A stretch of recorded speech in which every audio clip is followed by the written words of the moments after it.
Je viens aujourd'hui, dans le cadre du colloque à l'OSMET, vous parler d'un projet sur lequel on a travaillé, en particulier moi, ma collègue Marie-Ève Blanc et Alain Marchand, sur un projet dit le catalogue des meilleures pratiques.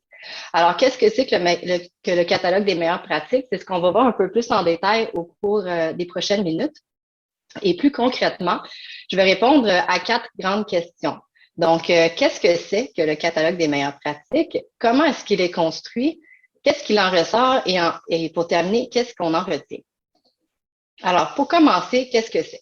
Le catalogue des meilleures pratiques, c'est un catalogue qu'on a mis en ligne, donc qui est disponible sur notre site Internet et qui vise à faire état des connaissances, donc de dresser un portrait de l'efficacité, un portrait basé sur les connaissances scientifiques, sur l'efficacité des interventions en milieu de travail qui ont comme objectif d'améliorer la santé et le mieux-être des travailleurs. Pour commencer, on a commencé avec les problèmes de détresse psychologique, d'épuisement professionnel et de dépression. Et l'un des objectifs de ce catalogue-là, c'était qu'il puisse être utilisé un peu comme une boîte à outils pour les personnes qui s'y réfèrent. Donc, grâce à l'ensemble des données de la littérature, ce catalogue-là pourrait permettre à certains milieux de travail à prendre des décisions sur comment intervenir dans leur organisation pour améliorer la santé et le mieux-être de leurs employés. Maintenant, comment est-ce que nous l'avons construit? Alors, on a adopté une méthode dite revue systématique et méta-analyse des méta-analyses. Alors, qu'est-ce que ça veut dire plus concrètement? C'est que, comme plusieurs d'entre vous le savez déjà, une méta-analyse, c'est une étude qui regroupe le résultat de plusieurs études individuelles et qui tente, en combinant les résultats de ces multiples études, de tirer une conclusion globale. Donc, dans le cadre du catalogue, on a répertorié les méta-analyses qui avaient comme question de recherche d'évaluer l'efficacité de certains types d'interventions dans les milieux de travail par rapport à la détresse, la dépression et l'épuisement professionnel, et on les a regroupés. On s'est intéressé à tout type d'intervention et à tout type d'employés. Donc, on ne s'est pas mis de restrictions là-dessus. Et une fois qu'on les a identifiés, on en avait plusieurs dizaines, on s'est dit qu'on devrait le classer. On a utilisé le classement basé sur la typologie de l'OSMET avec les niveaux micro, méso, macro, dont Pierre Durand a déjà présenté. Donc, je veux juste vous rappeler qu'au niveau micro, on a les interventions qui seraient plutôt axées sur l'individu. Au niveau méso, les interventions plutôt axées non pas sur l'individu, mais leurs conditions de travail. Et au niveau macro, celles qui mettent l'accent sur des modifications en lien avec les pratiques de l'organisation. Ensuite, pour que ce soit clair quant à l'effet de l'intervention, est-ce qu'elle est efficace et si oui, à quel degré? On a utilisé un code de couleurs basé sur les feux de circulation. Ce sont des couleurs que tout le monde connaît bien. Donc, une intervention qui est efficace, mais de façon faible, a un feu de circulation rouge. Lorsque c'est moyen, c'est jaune. Et lorsque c'est vert, c'est une efficacité élevée. Maintenant, je vous montre le fruit de ce travail-là pour nos 3 problèmes de santé. Pour ce qui est de la détresse psychologique, alors ce qu'on constate, c'est que si on commence par ce qui fonctionne, on voit qu'on a plusieurs méta-analyses, en fait 4, qui viennent nous dire que les interventions axées sur la pleine conscience ou la méditation, ou encore les deux ensemble, sont des interventions qui sont plutôt efficaces à un degré moyen. C'est la même chose pour certaines interventions sur le développement d'attitudes personnelles, comme développer son expression à l'oral pour mieux parler en français et en anglais. Par contre, on a juste une méta-analyse là-dessus. Donc, il faut toujours garder un regard critique par rapport au nombre de méta-analyses.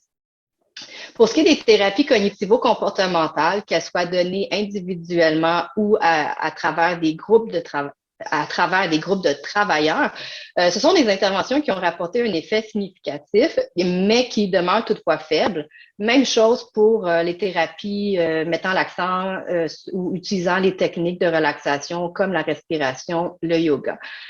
Au niveau des conditions de travail, on a répertorié seulement que 2 méta-analyses, dont une était sur l'amélioration du soutien social, soit par les collègues, soit par le supérieur, mais malheureusement, ces interventions-là n'ont pas eu les effets escomptés.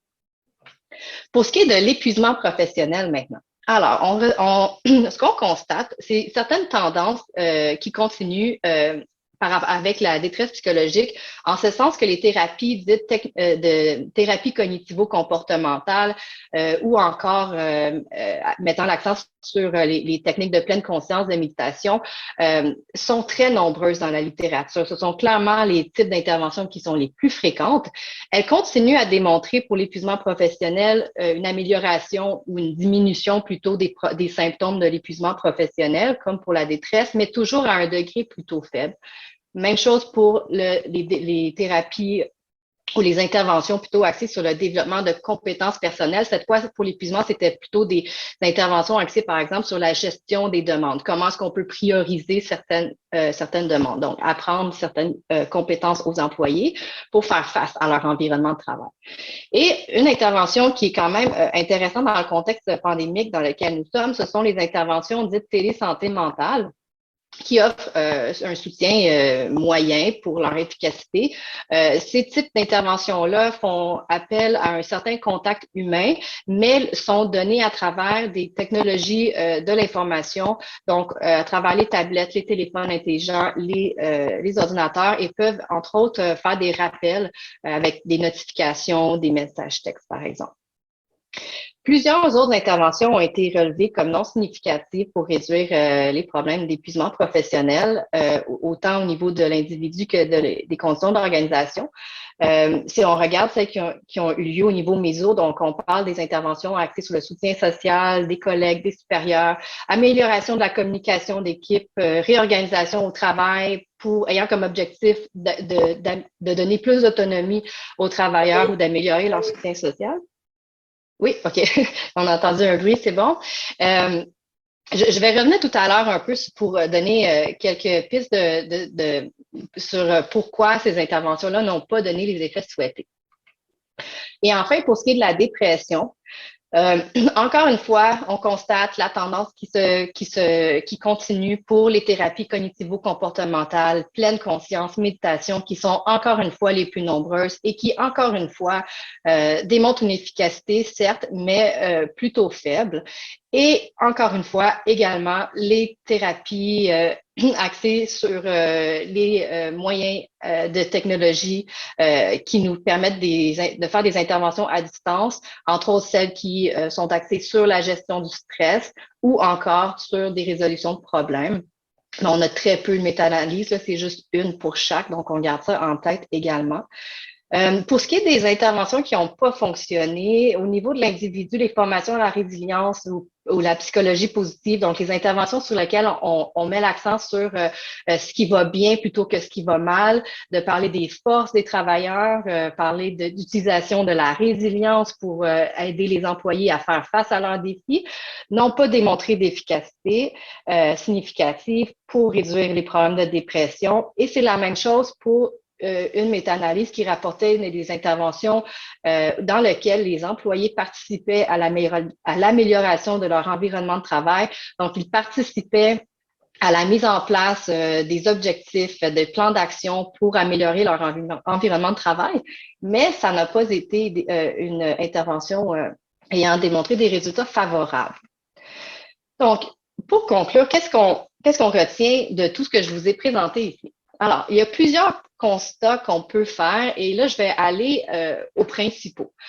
Si on repart en arrière, on s'était dit que l'un des objectifs, c'était de mettre en place un catalogue qui met en lumière l'état des connaissances actuelles sur l'efficacité des interventions en milieu de travail qui vise la réduction des problèmes de santé, des tests psychologiques, dépression, épuisement professionnel.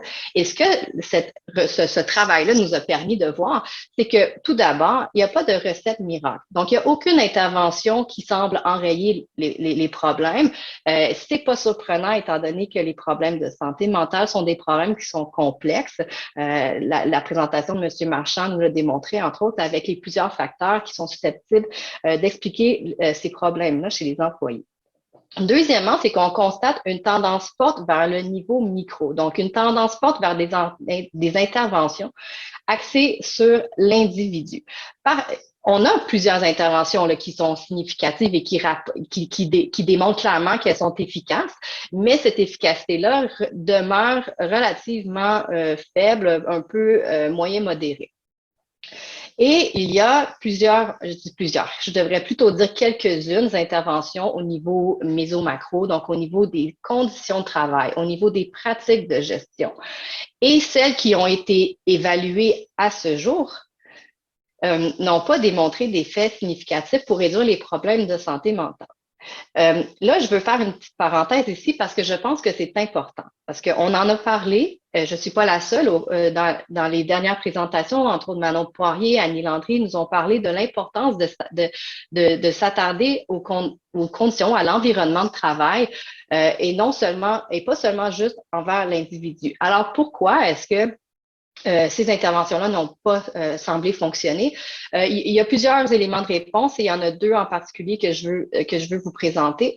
Le premier, c'est que les interventions qui sont là représentent en fait quelques interventions qui sont possibles, mais mais c'est seulement quelques interventions dans l'éventail des possibilités d'intervention qui peuvent être faites dans les milieux de travail. Entre autres, on a les interventions sur la surcharge de travail. La surcharge de travail, on l'a vu entre autres avec la présentation de M. Marchand. Tout ce qui est demande au travail, c'est un facteur important, un déterminant des problèmes de santé dans les entreprises. Par contre, on a très peu d'interventions qui se sont axées sur une réduction ou un meilleur contrôle de cette charge de travail-là. Et un deuxième élément de réponse qui a été relevé par les chercheurs même dans les méta-analyses, c'est que parfois, certaines interventions ont des effets annulés. C'est-à-dire que on peut, dans un sens, vouloir améliorer une condition de travail, mais dans un autre, nuire à une autre. Et ça vient finalement annuler l'effet de l'intervention. Je vous donne un exemple. Il y avait une intervention qui visait à réduire les problèmes d'épuisement professionnel chez les infirmières. Et ce qu'on avait mis en place, c'était une réorganisation du travail pour leur fournir un meilleur niveau d'autonomie à leur travail. L'intervention a eu comme effet souhaité d'améliorer leur autonomie, mais cette façon de faire-là a fait en sorte que les infirmières se sont retrouvées avec une responsabilité supplémentaire. Donc, ça représentait pour elles une charge extra, donc ça a augmenté leur charge de travail. On augmente l'autonomie, certes, mais on augmente aussi la charge de travail et ça nuit à l'efficacité globale de l'intervention qu'on met en place. Et c'est la même chose qui a été retrouvée également dans d'autres types d'interventions, entre autres avec le soutien social.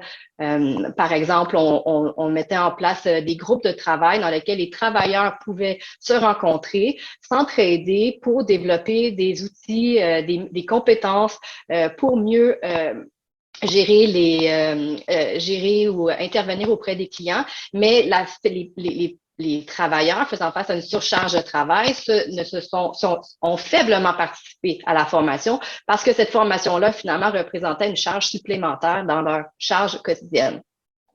Donc, c'est à prendre en considération quand on implante des interventions. Un dernier élément, c'est une surreprésentation du milieu de la santé. Donc, on a constaté que tout ce qui est médecins, infirmières et autres professionnels de la santé sont des types d'emplois qui sont beaucoup visés par dans la littérature. Oui, exactement, la littérature. Et ça, en fait, ça m'amène finalement à vous parler de ma piste future. Piste future, et là, je vais conclure là-dessus. Qu'est-ce qu'on peut proposer? Je pense que globalement, ce qu'on peut retenir de tout ça, c'est qu'il faut continuer de développer des interventions, il faut continuer de faire de la recherche pour comprendre comment on peut intervenir dans le milieu de travail et comprendre l'efficacité de ces interventions-là. Et je pense qu'il faut le faire autant dans divers milieux de travail pour aller rechercher tout type d'employés, mais également de le faire aux différents niveaux de l'organisation, donc de l'individu, des conditions de travail et des pratiques de gestion également. Donc, sur ces mots, là, je termine la présentation. Donc, je vous remercie beaucoup de votre attention durant les dernières minutes. Sachez que le catalogue est en ligne sur notre site Internet et qu'on le met régulièrement à jour lorsque de nouvelles méta-analyses sont publiées. Si vous avez des questions, n'hésitez surtout pas à nous contacter. Merci.